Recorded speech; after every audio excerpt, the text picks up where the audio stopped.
दिनांक 5/2/2025 जय नारायण व्यास विश्वविद्यालय की पेंशन सोसाइटी के द्वारा राज्य वित्त घोषित व विश्वविद्यालयों में पेंशन भुगतान में आ रही समस्या उसके साथ समाधान पर चर्चा करने हेतु दोपहर 12:30 पर विश्वविद्यालय के गेस्ट हाउस में प्रेस कॉन्फ्रेंस का आयोजन किया, जिसमें नारायण व्यास विश्वविद्यालय जोधपुर की पेंशन सोसाइटी के अध्यक्ष प्रोफेसर रामनिवास शर्मा, पूर्व कुलदीप एवं सोसाइटी के संरक्षक प्रोफेसर गंगा राम जाखड़, पूर्व कुलपति एवं सोसाइटी के संरक्षक प्रोफेसर BS राजपुरोहित एवं पेंशन संघर्ष समिति के संयोजक अशोक व्यास ने प्रेस को संबोधित करते हुए कहा, राज्य वित्त पोषित विश्वविद्यालयों के सेवानिवृत्त कर्मचारियों को पेंशन भुगतान का उत्तरदायित्व तो राज्य सरकार ले, क्योंकि राज्य व वित्त पोषित विश्वविद्यालयों में 1990 में राज्य सरकार के आदेश से ही पेंशन लागू की गई थी, जिसे सभी विश्वविद्यालयों ने अपनी सक्षम वाडीज से पारित कर लागू कर दिया था। साथ ही यह कहा गया है कि विश्वविद्यालय अपने स्तर पर पेंशन का प्रबंधन करेंगे। सभी विश्वविद्यालय अपने अपने सेवानिवृत्त कर्मचारियों के पेंशन का भुगतान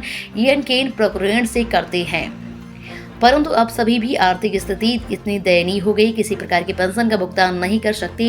सबसे अधिक दयनीय स्थिति राजस्थान राज्य के 5 उत्कृष्ट विश्वविद्यालय जय नारायण व्यास विश्वविद्यालय की, जहां न केवल पेंशन भुगतान की समस्या है, वरन अपने पेंशनर्स के विभिन्न प्रकार की सेवानिवृत्त अभिलाभ से भी देने शेष है।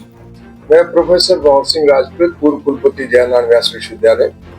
मैं आपके माध्यम से राज्य सरकार से पुनः निवेदन करता हूं कि आप इस अटलधर्मिता को छोड़ करके तुरंत प्रभाव से पेंशन का पूरा प्रभार स्वयं लेकर के ट्रेजरी के माध्यम से पेंशन का भुगतान करें।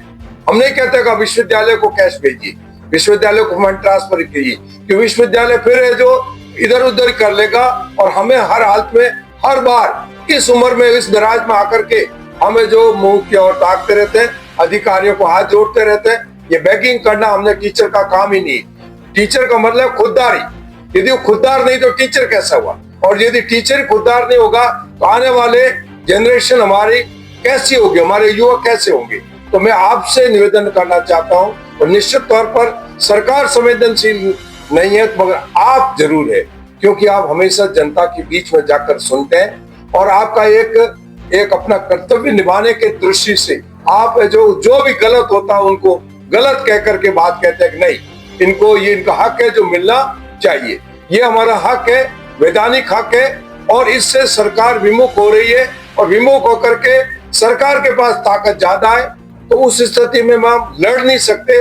परंतु आपके माध्यम से ये बात उनको कहना चाहते हैं कि आप तुरंत प्रभाव से दीजिए, न तो आप कोई जमीन लेंगे न कोई जमीन को बेचेंगे। जो को भी दीर्घकालीन प्लानिंग की थी, चाहे किसी तरह की रिसर्च हो हमारी, तो वेस्टर्न राजस्थान के अनुरूप रिसर्च तभी होगी जब इसके लिए पैसा कौन देगा, R&D पर पैसा खर्च कौन करेगा, द स्टेट गवर्नमेंट। और स्टेट गवर्नमेंट इससे दूर नहीं भाग सकती। आपसे यही निवेदन है कि हर हालत में हमको 7वें पे कमीशन कैरियर नहीं मिला।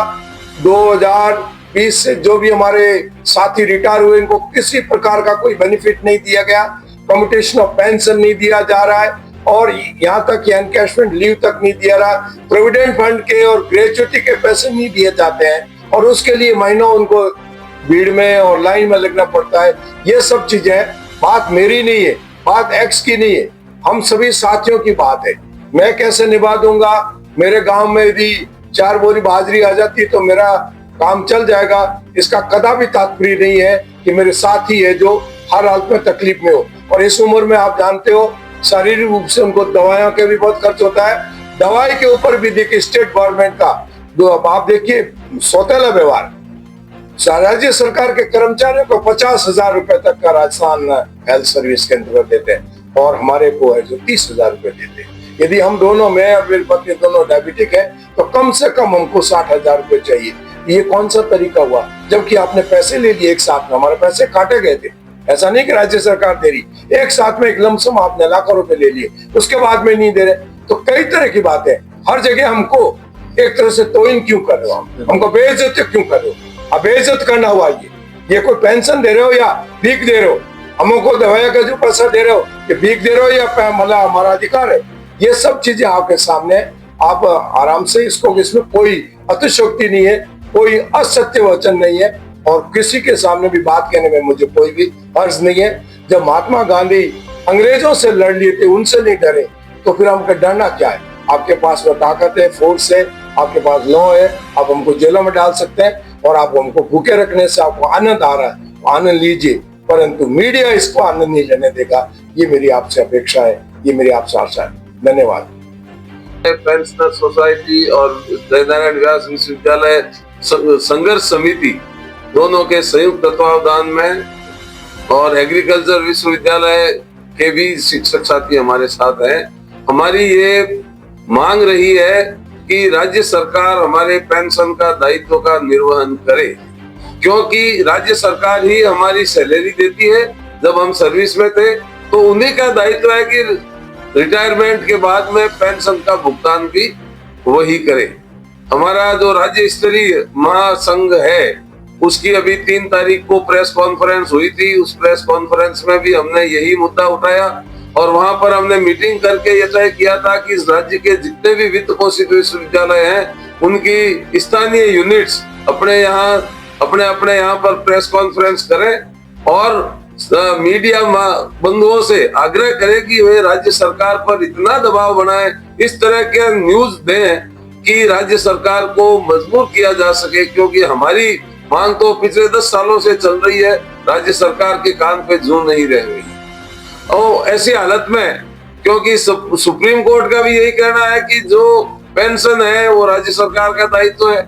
इनकम टैक्स एक्ट कहता है कि पेंशन सैलरी का ही पार्ट है और राज्य सरकार जब सैलरी दे रही है तो राज्य सरकार का ही दायित्व है कि वो हमारी पेंशन का निर्वहन करे।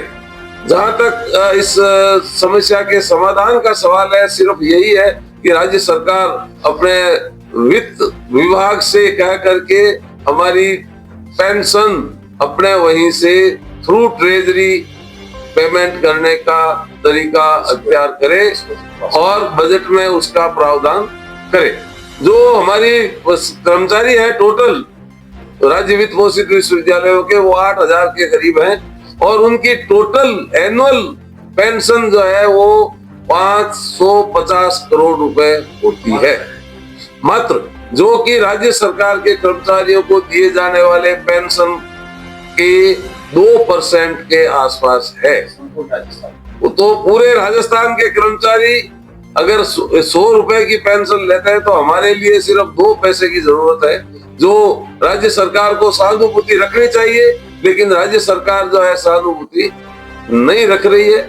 और 3 तारीख को हमने ये तय किया था हमारे महासंघ ने कि माध्यम से, प्रेस के माध्यम से जब हम सफल हो जाएं तो बजट के पहले एक दिन का धरना प्रदर्शन जयपुर में किया जाएगा और असेंबली की तरफ कूच करने का हमारा उद्देश्य है। तो एक दिन के लिए धरना प्रदर्शन करेंगे और वहां से असेंबली की तरफ कूच करेंगे। उसकी डेट अभी इसलिए फिक्स नहीं की जा सकी है, उसके लिए परमिशन की जरूरत है। जिस दिन की परमिशन मिलेगी उस दिन हम सभी यहाँ से जाएंगे जयपुर और जयपुर में वो धरना प्रदर्शन करके और वहां से असेंबली की तरफ कूच करेंगे, जिससे कि राज्य सरकार को कंपेल किया जा सके, बाध्य किया जा सके कि हमारी पेंशन का दायित्व वो खुद वहन करे और ट्रेजरी के माध्यम से पेंशन का भुगतान करे।